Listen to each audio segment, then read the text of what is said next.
Boston Celtics in the NBA playoffs. And the playoffs are on ESPN Radio. Catch postseason action on ESPN Radio, the ESPN app, presented by Indeed. Guys, this was mind-boggling what happened.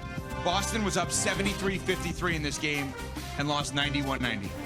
73-53, lost 91-90. The third straight day of a 20-point comeback in the NBA playoffs. Boston shot 9 of 45 in the fourth quarter, 20%. They missed 13 straight shots. The Knicks were unreal. Mikal Bridges with 14 points in that fourth quarter. Had a huge steal late in this game.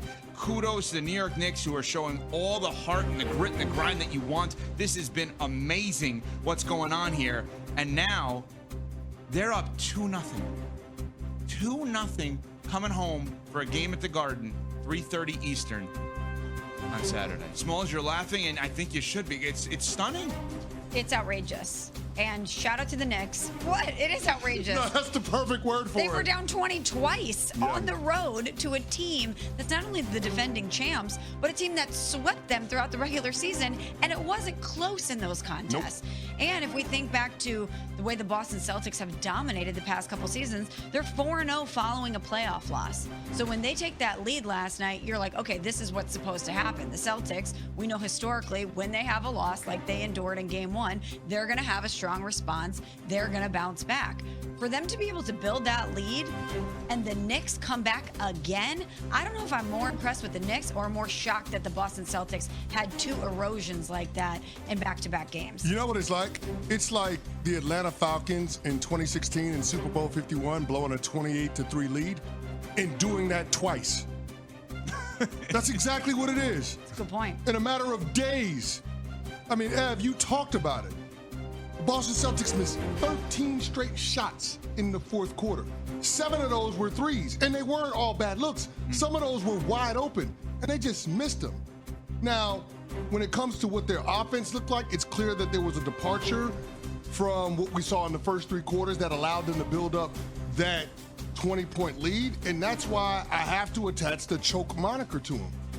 That was a team that gave up the ghost, and it's surprising to see a champion do that on their home court, especially in a situation where it feels like a must-win, knowing that you're going to New York for 2 games on the road. So I don't understand how Jason Tatum and Jalen Brown could let the team come to such a pass. It was an absolute embarrassment in this arrogance that we're seeing from the Boston Celtics, shooting 3 after 3 after 3 and missing them. It's got to stop if they plan on trying to get back in this series. Let's go with what you just said about the choke thing. So I was, after Game 1, I was fighting on the idea that I think the Knicks deserve all the credit in the world, and this should be a Knicks storyline and not a Celtics storyline. And while I still believe that, I have to take a step back and ask the questions about the choking. I also have to ask a question about the decision-making. So play this out for a second.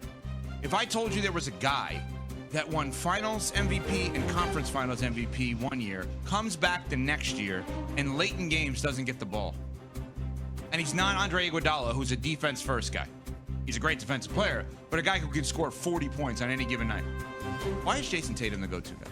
I'm being serious now. Like, at some point, Steve Kerr looks the best out of last night. As odd as that sounds, Steve Kerr looks the best. Because they didn't play him? Yeah. Maybe it was like they won a gold medal, and he's like, I don't know if I want this guy late in games. Jason Tatum was terrible late in this game. The decision-making was bad. Like, this should be Jaylen Brown's team. That's not an insult towards Tatum. I know he's from St. Louis. I know you love him, Smalls. I know he's your favorite player in the NBA. I get all of that. And he's awesome. I'd take him on my team any day of the week. I'd give you 6 first-rounders if I could. You're not allowed to. You get what I'm saying? I'd give everything I have in Miami to get Jason twisted. I think there's a guy that's better.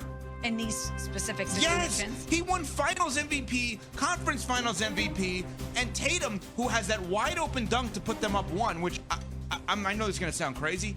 I wonder if the Knicks let that happen. The Knicks' defense on that play to go up 98-89 was so bad that I wonder if the Knicks are just like, you know what? Let them score.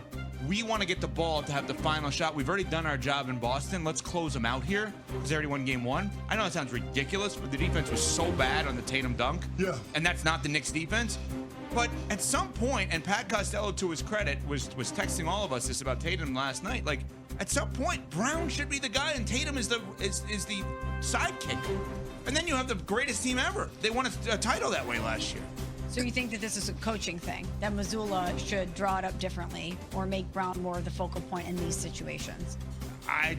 Is that a bold statement? Well, I don't even know if it's about who the go-to guy is as much as what their approach is offensively. They look disjointed on the offensive side of the court. What they did didn't make any sense. They dribbled the clock out, then they settled for bad shots. I don't know what world it makes sense to be up by 16 in the fourth quarter and have more three-point attempts than you do shots in the paint. How does that make sense? When they attack the basket, good things happen. When they settle for jump shots, it didn't. This team is atrocious in their shooting in the two games in this series, especially from deep. At some point, if you realize those shots aren't going in, try something else. I don't understand why the Boston Celtics allowed it to get away from them. When you look at the 8.5-minute mark, from that point until a minute left, the Knicks went on a 21-2 run. 21-2 run. Boston did not make a field goal during that span, not one. But when Jason Tatum goes to the basket in that final minute, he gets fouled, he goes to the line for a couple, then he gets the dunk off of the pick and roll. Now they went back to the well one too many times. And in that situation, I thought Mitch Robinson did a great job of forcing Tatum to where he had help on the wing with Mikal Bridges. But I don't understand why the Boston Celtics did not attack the rim more. If nothing else, get to the free throw line. What do you hear from the all-time greats that have success in the postseason, guys that get championship rings? They say, when you're not making shots, get to the free throw line, see the ball go through the hoop. That's when things start to change for you offensively. The Boston Celtics did none of that. And it's an absolute embarrassment.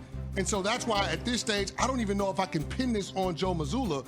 It's got to be the guys on the court, particularly the two players that have $300 million contracts. There's no world where it makes sense where Jason Tatum and Jalen Brown combine to go 1 of 9 from the field in the fourth quarter when it's winning time.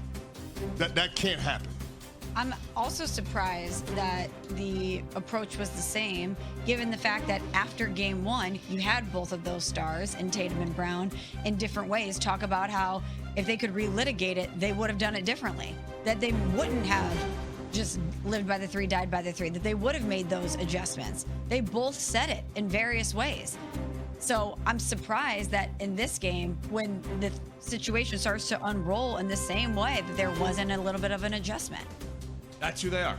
Live by the three, die by the three, right? We talk about it all the time with the Celtics. It worked for them last year. It's clearly not working for them this year.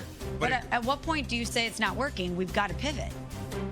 Now would be the point. Now, Porzingis is not healthy, as we know. He comes off the bench last night, did play, but his illness is obviously a serious illness because they have not been able to figure out whatever the heck this is all year. And that's scary, but he's also playing, which is a very odd thing. Like, somebody's got an illness they can't figure out, but they continue to put him out there. Yeah, it's strange. And I'm not saying that a healthy Porzingis doesn't make a huge difference in this series, but let's not put what we've seen from the Boston Celtics on Porzingis not being fully healthy. Matter of fact, let's not even use the injuries to Jalen Brown they got away. and Drew Holiday as an excuse. You were up 20. That's right. In back-to-back games, and you blew it. Mm-hmm. As the reigning defending champs, that is an absolute embarrassment. Now, I will say this, they left the door open, and the Knicks took full advantage of it. That they did. Yeah. Namely, Mikal Bridges. That dude balled. I couldn't help but watch that game last night and say, that's why the Knicks traded all those first-round draft picks to the Brooklyn Nets for him. For moments like that. And now we're talking about